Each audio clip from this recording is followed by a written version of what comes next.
Hello, my darlings. Welcome to episode 176, another installment of our Love, Truth, and Beauty Quickie Kiss. Keep it simple, sexy. Mwah!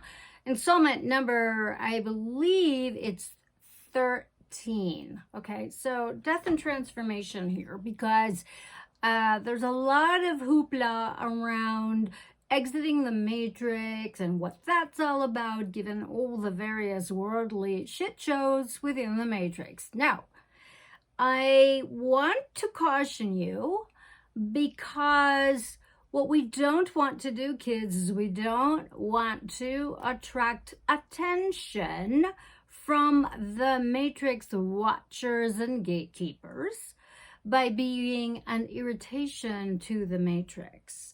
And so those of you who are irritated by the matrix and want to push up against the shit shows, you might think that that is giving you carte blanche to do the pushing, but it's very, very irritating to the matrix.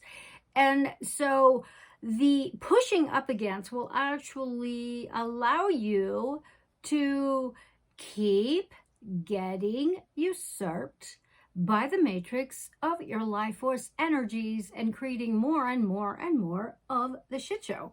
So what I'm suggesting to you all is to kind of follow your intuition, all right? Our sixth sense.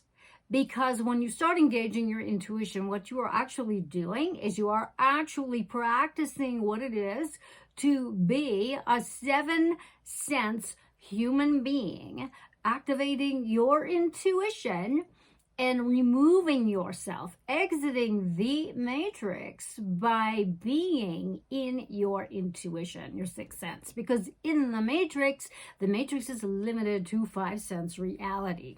Okay, now, in addition to that, the other thing that we're learning how to do by understanding the energetics of all trauma-based mind control is we're learning that by understanding these energetics, we get to, in fact, stealthily hack into the matrix, hopping onto the pendulum of its various so-called shit shows and making those various pendulums work for us. This is about hacking into the matrix so that the matrix becomes a cooperating component of all that you intend. Okay? Does that make sense? All right. Hit me up in the comments box below or in private, and please be kind, all right? Okay, until next time, here's to love, truth, and beauty. Mwah!